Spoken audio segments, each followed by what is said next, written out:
I'm no stranger to coming to Wales to see some old cars, and I'm no stranger to coming to Wales and seeing Porsches, because in this episode you're going to see a couple of Porsches. You might have watched previous episodes on this channel where I dug some Porsches out of a garden in South Wales, and you might have seen the one where I went to mid Wales and met a lovely lady whose late husband had this cherished 70s 911. Well, there's something I think even rarer and more special in this barn here.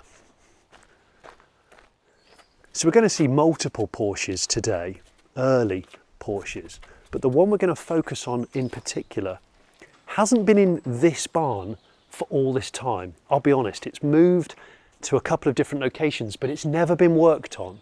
It's never been attempted to be started. It's never been washed for 46 years. This is, of course, a barn find episode of The Late Break Show, and I'm Jonny Smith.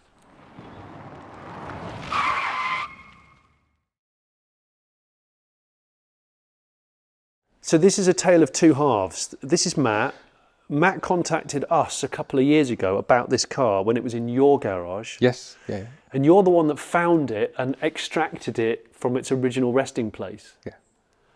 And that was when? It was purely a chance encounter. 2011, I found it. I gained ownership of it. Right. 2009, I knew of it. I found out of it. And that was following, I'm a firefighter. Yeah. We'd been to an incident. We were kind of calming down with some ice cream, sitting at a common, and I knew of a Porsche Carrera GT, 924 GT, Yeah. that was sat somewhere. So I wanted to go and have a look at that. What, like on a driveway? Sitting on a driveway, and I'd known it sat on that driveway for years, since I was a kid. Oh my gosh, so, and that's a rare car in itself, right? Incredible, and right-hand drive as well. Wow. So I've stopped to have a look at the car, and a little voice appeared on my shoulder and said, "The car's not for sale, it won't ever be for sale. He won't ever leave ownership of that car. You best carry on." I was like, "Oh, I'm sorry, I'm not here to cause any harm. I'm not here to disturb you at all." Yeah. But You're in your firefighting gear? Yeah. Eating an ice cream? Eating a McFlurry. And she said, she was like, "Okay, right, fine. But my husband's got a car. He's got a car. Maybe you could buy that off him." I was like, "Maybe I could. Depends what it is." It's a Porsche 9 something. And I was like, "Well, 9142 Yeah. Put a number after that." Yeah. And she did not know. She had no idea. She'd never seen it. I went back that evening to speak to her husband. Yeah. Her husband explained, "Yeah, I've got a car, but I'm not going to be selling it. It's for me and my son to restore." He confirmed it was a 912. There's no sunroof. It's 5-speed, 5-dial, short wheelbase, one owner, never changed engine or gearbox. So it's in my head, I'm like, this is all matching numbers. It's right-hand drive, UK car, Yeah. which is incredibly rare. He was not selling. I knocked on the door the following week, and then this went on for years? This went on for about 2.5 years. Yeah. And you hadn't seen the car at this point? Hadn't seen the car. Right. He hadn't been to see the car. Then we forward tracked to 2011. There was a moment, I had a phone call. I had a phone call from a friend from work. "Jonesy, someone's just knocked on the door of the fire engine. We're out in town and they've knocked on the door." And said, "My husband's willing to sell his Porsche. Can you let Matt Jones know that my husband is willing to sell his Porsche?" So I get a phone call, immediately go round to their house, knock on the door, and "Yeah, my son's not interested in cars. He's never wants to drive, so I can't restore it. Today's the day? Maybe today's the day." I'm actually going to sell you the car. "I still haven't seen it." You still haven't seen it yet?" "No, I still haven't seen it yet, but maybe we can go to the garage tomorrow." From his memory of where the garages were, there's now a housing estate. What? He was So this is it's not a garage attached to his house? not a garage, it's a council garage that had been renting off Woking Borough Council. I was like, but I do know of a set of council garages a little bit further down the road. Maybe you're just slightly mistaken and your memory's sort of failing you slightly. Yeah. So we took a drive down the road and there you go, about 100 council garages. But the gentleman could not remember which garage it was in, which number it was in. So he phoned his wife looked at receipts. It's garage number 8, and there's a fold, just a little fold of sheet metal, only upstand maybe about an inch and a half, maybe. Yeah. That was the security on the door. That was it. Bloody hell. Yeah. You open it up. We open it up, and there you go, gold lettering. First thing I saw, gold lettering. Is this? This, yeah. It's surprising how good it is and how complete it is. So, unbelievably, it'd been sat in there since 79. So, on the driver's seat was an Evening Standard, and he remembered from his journey home, that was the last journey home, November the 29th, 1979. There was an Evening Standard sitting on the passenger seat. And then you contacted me with pictures of this in your lean-to, like carport, I think, or garage. Yeah, I'd had to move. We'd moved house. We'd moved house at the time, and I'd moved it to my parents. Yeah. So from my garage, moved it into my parents' house under their carport, and yeah, I just thought it was quite interesting. It is interesting. It's phenomenal, and like I said in the intro, the rarity in this is beside the fact it's obviously an early Porsche anyway, but it's the fact that it's a UK supplied car. Yep. And 912s were not very common because they were so expensive. So it's an Isleworth car as well. So it was sold from AFN Isleworth. Yeah. So the original dealership. Franchise. Or, Yeah. He was an architect for oil rigs, and he used to commute from Woking into London every day. So that was his commute. Right. From when he bought it up until that date, November 29th, 1979. Wow. So it was in regular use then. Yeah, but just stopped using it and didn't go back. He stopped, restored his house, and the passing of hands now, it's because I needed some money to work on our house. That was my next question. So the guy who owns this barn, who we're going to meet in a second, Di, you sold it to Di. Yeah. I wanted to come and film the car at your house and say, can we clean it? And I said, no. Can we try and fire it up? And you were like, nah.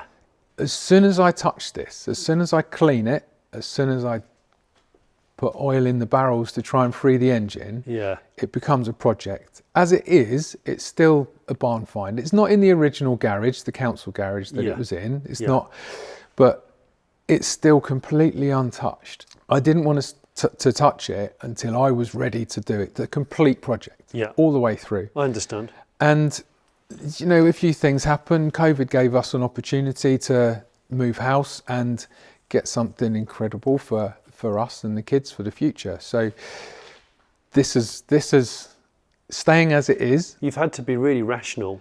I've had to resist. Trust me, you know, if you've got a car that's the dream, this is the dream. It's right-hand drive, UK, 5-speed, 5-dial, short wheelbase, 912. For me, this is the dream. And I really did have to resist, really resist. Well, I think let's get Di in and then we'll start delving in, pull it out. And as usual on the show, if we can, we'll see if we can turn over the engine and start it and hopefully give it a little clean.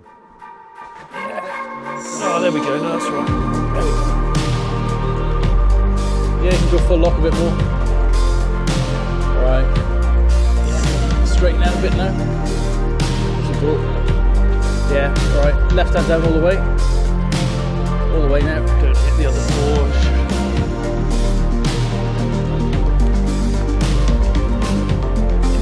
Stop. Left hand down a bit more now. Again, all the way. Full up. No, that'll do. Good.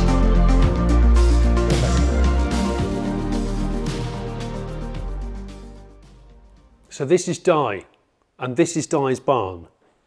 And Di, you like Porsches, right? And you like Type 2 VW buses. Yes. Yeah, migration on to Porsches from Volkswagens. So common thread. Same kind of line, yeah. Yes. We will do a tour of all of his individual vehicles before we go away today. So watch on for that. But let's talk about this. We've just pulled the 912 out. Yep. And it's bizarre, isn't it? It's kind of like the paint has kind of exited from the chat. Yeah. I don't know whether it was just getting really hot over the years in the garage and the paint just kind of... Yeah. It's strange kind of markings on it, isn't it? I don't know, why, but it's evolved into what it is now. But this is, I mean, like you've obviously owned lots of Porsches left and right hand drive, but the fascination for this is the fact that it's, I guess, an unrestored British 912 that's been sat for so many years. Just waiting. I know. I had Yeah. well, I will show you the interior. The interior looks remarkably good, considering those council type lockups are one of the worst places to store cars normally. Yeah. I mean, they sweat, they leak. Yeah. They're just not a great place, are they? So you haven't done anything to it, or No. It came off the trailer. Yeah. And then we rolled it into that corner over there, and I blocked it off with another car because I didn't want to disturb it. are you going to rebuild this car? Is that the plan? Recommission. Recommission. Okay. Rebuild is a bit of an extreme term for something that's survived this long like this, basically. So preserve, fix, drive. Yeah. Yeah. So the obvious rot, I can see a little bit. Obviously, that front corner, that front wing. Yeah. Both front wings have suffered a bit, but the main structure of it, I mean, it's remarkably sound. It's not like all the other ones which have had 50, 60 years of salt from the UK road. So this one's been hidden away for such a long time. Yeah. It's actually survived quite well. Let's have a look under the bonnet. I want to have a look around it because the guy that Matt bought it off, the original owner. So it's, and this is all the stuff that was in it. Nobody's emptied it. Look at that. Very liquid. Very old, very liquid. And that is a wiring diagram for a 912. I mean, the battery, look, I've just showed the corrosion on the terminals of this battery, and there's a spare battery there which is just as old. I mean, look at that. So I'd like to see if we could kind of ultimately turn the engine over and have any hope of it firing up, bearing in mind the year it stopped being used was the year I entered the world. I know you said you have have you put any diesel down the spark plug holes or anything like that? Yeah, I dropped the engine gearbox down at an angle because it's easier to get to the plugs then. Pull the plugs, put a line in, squirt some diesel in, and do the whole, give it some time and rocking it back and forward. And that's all? You haven't done any more than that? No, not yet. Not yet? Not yet. Well, thanks for letting me come along. And that's the thing, like I said in the beginning of this barn find, it's not a traditional barn find. Yes, we're in a barn, and yes, this is a dusty, lovely old Porsche, but the fact it's been through several owners and moved, but yet no one's dared do anything with it, it's kind of fascinating to me. Yeah, it's quite an odd one, quite unusual circumstances. So yeah, there it is. Original engine. So all there. Yeah. Even got the rain guard.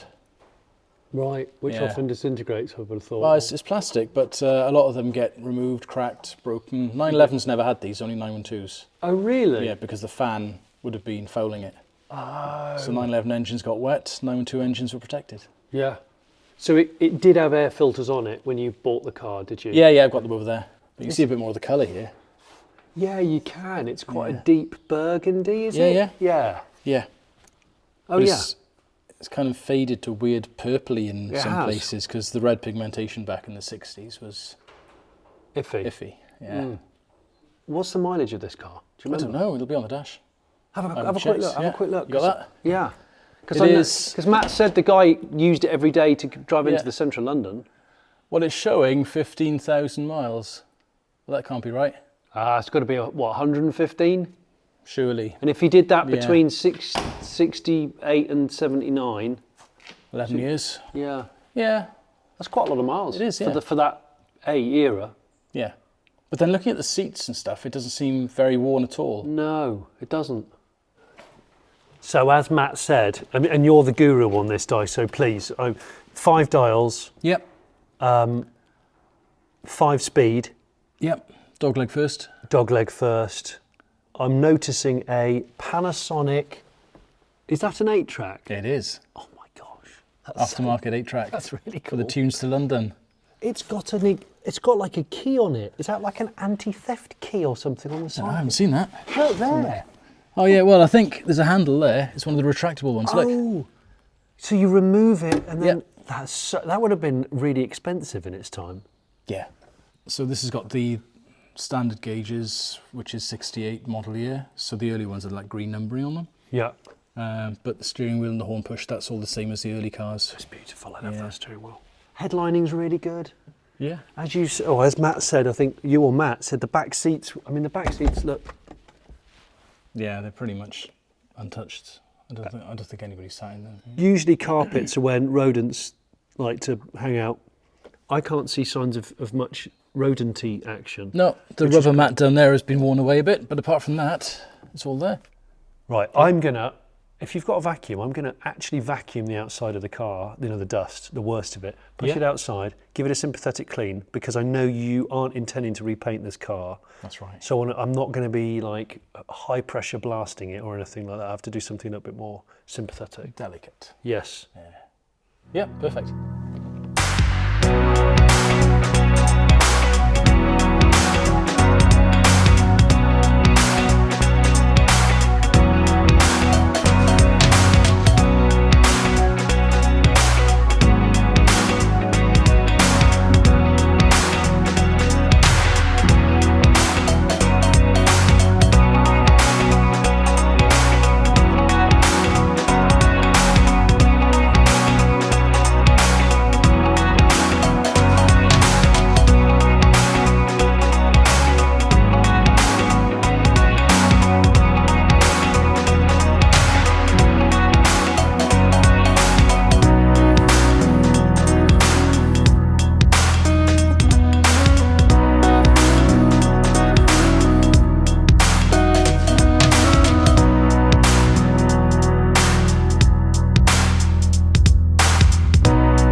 We're just trying to work out what its official colour is called. We'll put it on the screen now, but it is a maroon, although it's kind of faded over time in slightly different areas. I am going to actually touch it with with some shampoo in a bucket, but not the bonnet and these really heavily crazed paint lifted areas, because obviously we've lost some paint on the bonnet, which was to be expected. But just to reiterate, dye is okay with me giving it a light wash. Pushing it back in there, the barn is very, very airy. This will drip dry. And of course, he's going to try and cut out the rot and maintain what he can of the solid metal. So the car's not going to have a full repaint. It's going to be a sort of patinated preservation. Cool thing though, isn't it?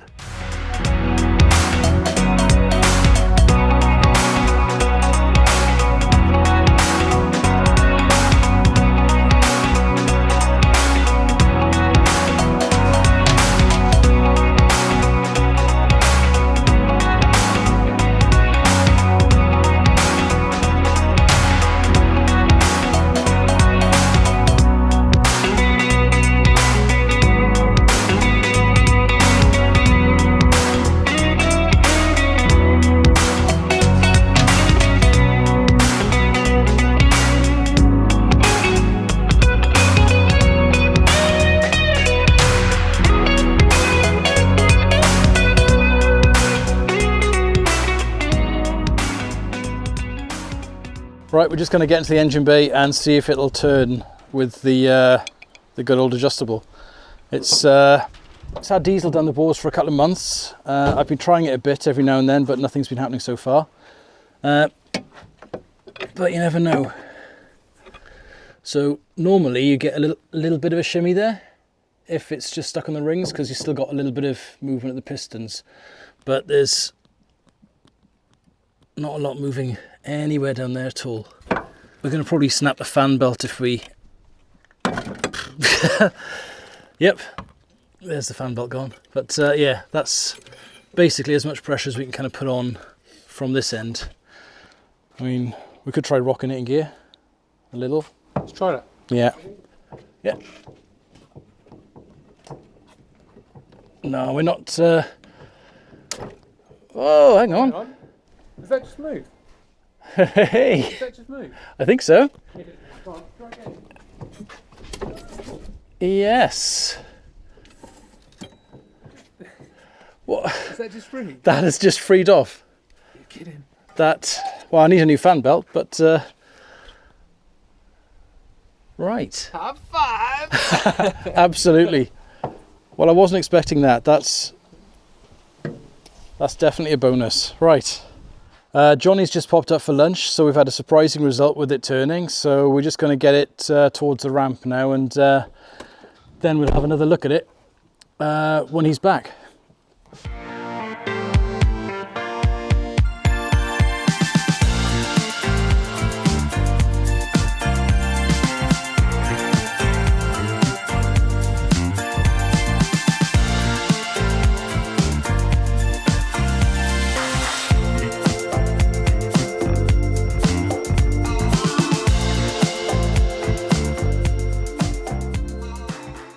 So I popped out to get some lunch for everybody, came back, knew it was going up on the ramp, and it seems like you thought it was seized, you tried it, and then you've unseized it. Yep. Is that what's happened? Pretty much, yeah. While you were out for 2 minutes, Matt had the great idea of just giving it a shove in fourth, and that just gave it enough boost to just unseize it. So, but it didn't turn all the way.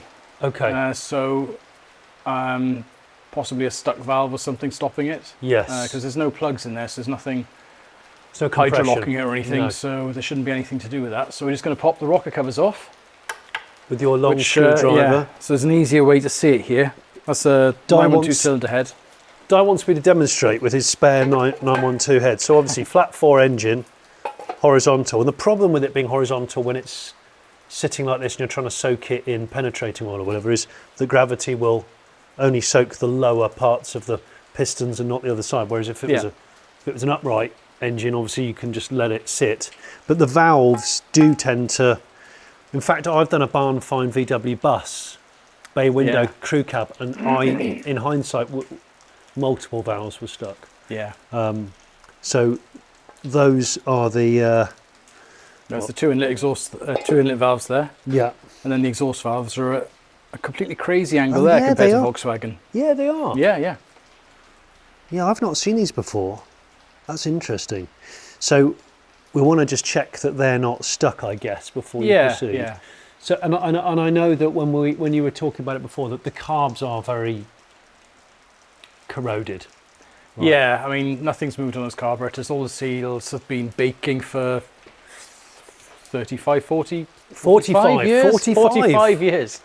In that garage, it's been getting hotter and cooler. So I wouldn't trust any seal on that carburetor or either carburetors.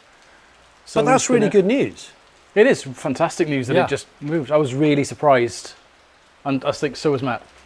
and while we got the inspection light in, I was having a quick look around the chassis, and it looks really good. Yeah, doesn't it? Had 45 extra years of UK salty roads. No.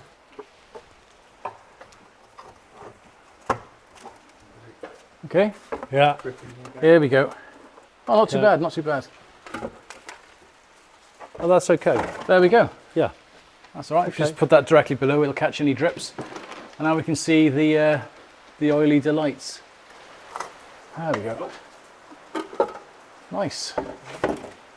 That's not too bad either. No. So it's all gone into the sump then? Yeah. Which is okay, because... Or it's fallen at the bottom. Well, maybe, yeah. You never know. Push rod tubes. Doesn't look particularly leaky there. It feels like it's really free. Yeah.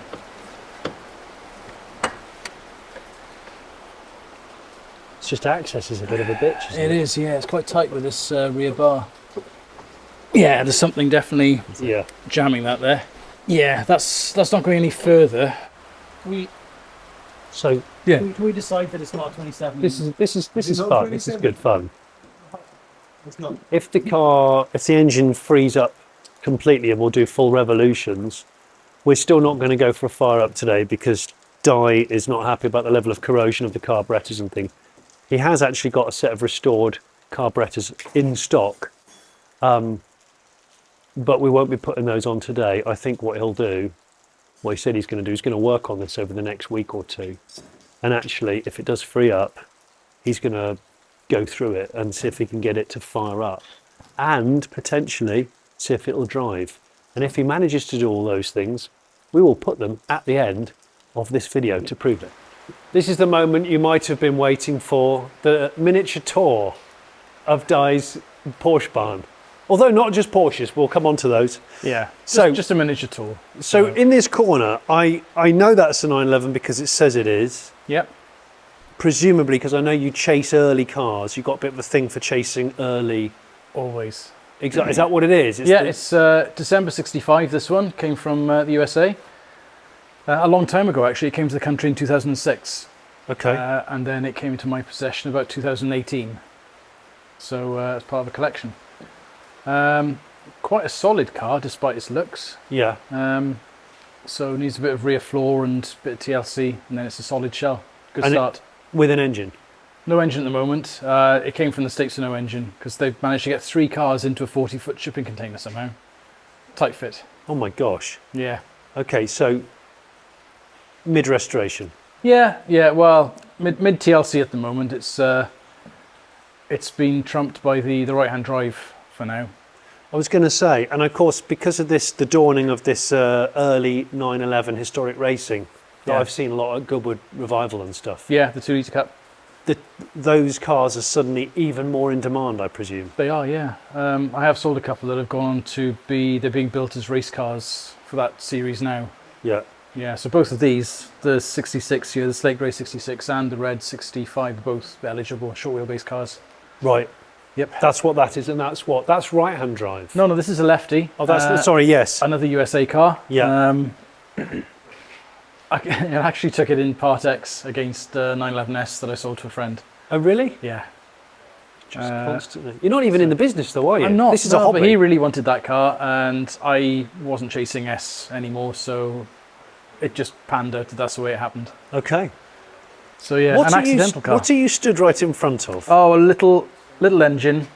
It's a 997 engine that's out of a car that needs a bit of TLC again. See a pattern here of TLC. I can see a pattern occurring, yeah. But it's not just any normal 997 Di. No, it's got a couple of turbos. Yeah, it's quite a rapid car that had an incident, and it's having a bit of work done, shall we say? Are we not allowed to elaborate on any more? Nah, it'll come to light at some point. But yes. Yeah, it's quite a distinctive car, quite a distinctive story, I think. There's a yellow piece of it over there. Yeah. Anyway, this one here. So out of the 911s / 12s, yeah, this is the most significant that you think you've got, or the? In terms of early, you've got another one I've got a right-hand drive 911 65 as well. So this is a 65 right-hand drive 912. It's the 4th oldest surviving one, and it's weird because the 912 production numbers were lower. They were slower going through the factory. Yeah. So from its chassis number and build date, the features on it are earlier than they should be because they were slower going through. So it's got stuff like fixed strut tops, which it shouldn't have. It should have been 2 months before this car was built. But you can see when they started to build it, and then bump it to the left, more left-hand drive cars, bump it to the left. Yeah. It was from a very nice guy in Cirencester that we did a deal on because it wasn't for sale to start with, but then I persuaded him with some early parts, shall we say, and a deal was done. And that engine in front of it is a 912 engine? Yeah, it's a 912 engine that I acquired from a car that was being EV converted. And right, okay. So that engine was surplus, but kind of essential for me. So brilliant. It's going to a good home. And then I'm seeing a chopper. Yep. I'm seeing some Fuchs. Yep. Those are bad Fuchs because they're actually badly banded ones that are unusable. Oh, really? Yeah. They were proper sort of dodgy roadside fixes for race cars, I think. They are really badly banded, so they're going to be hosepipe reels or something. I was going to say hosepipe reels. Absolutely. Perfect. Yeah, or extension reels. Yeah. Yeah. Up there is a Beetle. Yep. Behind that barn door split screen van deck lid, is that right? Yeah, that's right. That's going to go on the 54. So you got a Beetle? Yeah, that was my first Beetle when I was 17. It's been through a few different owners since then because I swapped it for a 74 back then, which I thought was a lot more solid. Turns out it wasn't as solid as I thought. And then it went on to 2 different people. Eventually, after me trying to buy it back for years, the owner, Phil, very nicely and kindly just offered it back to me for nothing. What? Really? Yeah, because it had gone quite rusty at that point, and he knew that it was my first Beetle and sentimental and stuff, so he just gifted it to me. That's cool. Right-hand drive 356. Yeah, a little 60 right-hand drive UK 356. That's nice. Yeah, it's interesting history popped out of that, because the green card logbook are all the 3 first owners are from Warrington area. Yeah. So I send a copy of that to a friend of mine in Warrington and say, this car's from your area. He rings me straight away and says, I know that car. Oh, really? Yeah. And it turns out he used to service the previous owner of this car's other Porsche, Carrera RS. And he always talked about his old 356 that he used to have, and wondering where it was, and this was the car. So you just stumbled across it in that way that you do, or? It popped up on Facebook for sale. The people in the group thought that it was a scam because it was a new Facebook user. Luckily, I messaged him before they took it down. A friend of mine in Warrington rang me straight away and said that car spent a lot of time in Cyprus. Right. And in 74, was it, when Turkey invaded? Basically, he got evacuated, the owner did. He was a civilian engineer working in the RAF base, and he thought that he'd lost the car. It was still out there. A couple of months later, tap on the door. Hello, sir, we brought your car back to you. And they literally repatriated his car for him. What, the RAF did? Yeah. That's so cool. So that's how it ended up back in the UK again. But a very tenuous way of finding out that information. Luckily, I'd bought it. Luckily, I talked to my friend up in Warrington. Yeah. He luckily knew the guy, and that's when the history popped out. Yeah. Great car. Do you want to talk to me about the 6-wheeled Range Rover and the half VW thing? Oh, and I saw a Porsche tractor as well. Oh, yeah. The really wet Porsche tractor, yeah. Very surface very rusty. wet. Yeah.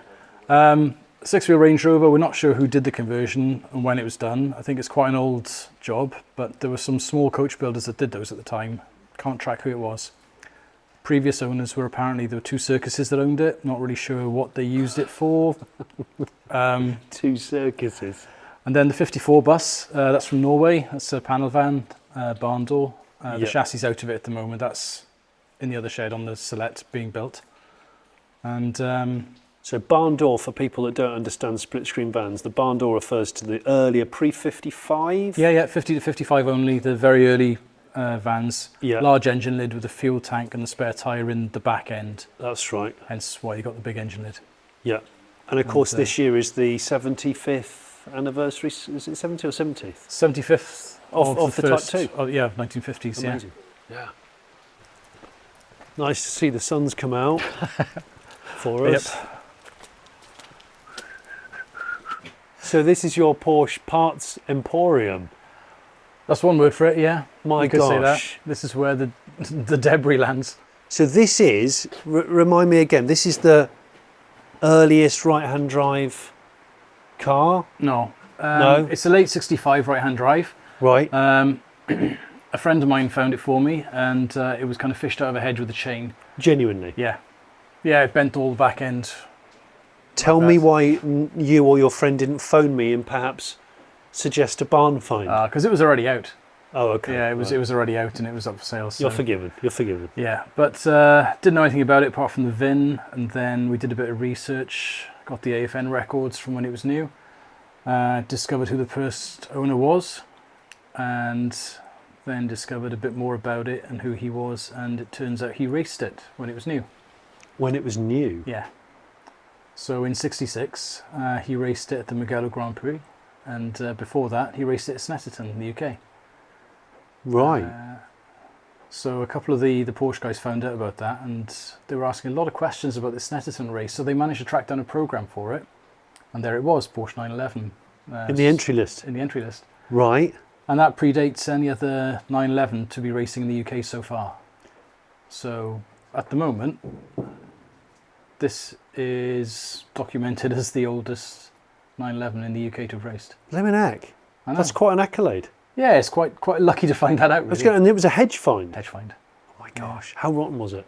Well, it's had a lot of welding so far, and it needs more. So, right. So very rotten. Well, it was surprising. It looked terrible, but after it was blasted and things and cleaned up, you could see that a lot of it was salvageable. So, I mean, a lot of this is original. We've let in sections into the original inner wings rather than replacing them. Yeah. It's had sections of the rear shelf here rather than replacing it. Sections in the rear wheel tubs, that kind of thing. Sections in the pillars. You can see this is new, I can obviously. see you've let that bit in. Yeah. The original rear valance is being straightened out and going back on. So it's saving what we can of the original metal.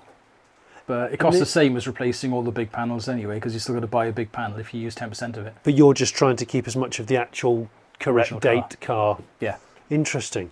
Yep. Wow. So this would have been raced presumably pre-days of roll cages and that kind of thing.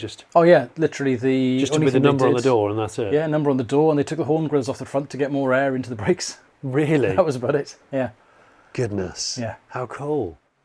Like I said at the beginning of this episode, this was not a traditional barn find episode in so much as the car had been moved from various locations, but we got Matt here who'd contacted us a few years back. It was great to have you invite us over and see all your other cars, Di. Six-wheeled Range Rovers, many other Porsches, Volkswagens. It's been good. It's been Bit good. of variety. Yeah. But if he does what he says he thinks he can do in the next 2, 3, 4 weeks and get this running, we'll put it in the edit of this video now. After Jonny left, I've been spending a few hours here and there over the past week changing loads of service parts like brake calipers and all the lines, the master cylinder, the fuel tank, the fuel lines, carburetors, points, condenser, plugs and leads, exhaust and more to get it to this point.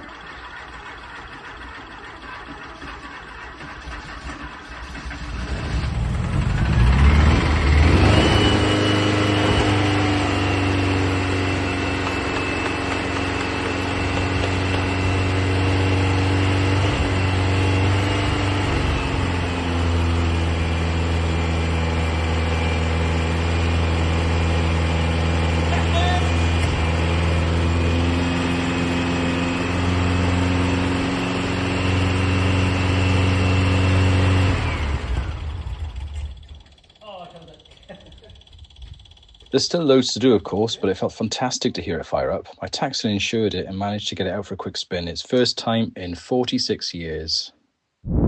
But you know what? If it doesn't happen, it's not a tragedy. I've had a really, really good time. We've freed the car off more than you thought. Yeah, I We've was had a really surprised by good that. look around it. We know Yeah. the backstory, and I've had a whale of a time. So, and I hope you have enjoyed watching this. And if you haven't already subscribed, I'd love you to subscribe to the Late Break Show. And if you know of a car that is in a barn or in a shed or a garage or on a driveway that you think could be of interest for a future episode, let me know by emailing us. There's an email address in the description. Give us a backstory, some pictures, and maybe I'll be bringing my fleece to your door soon. That sounds wrong, It does. but you know what I mean. Thank you.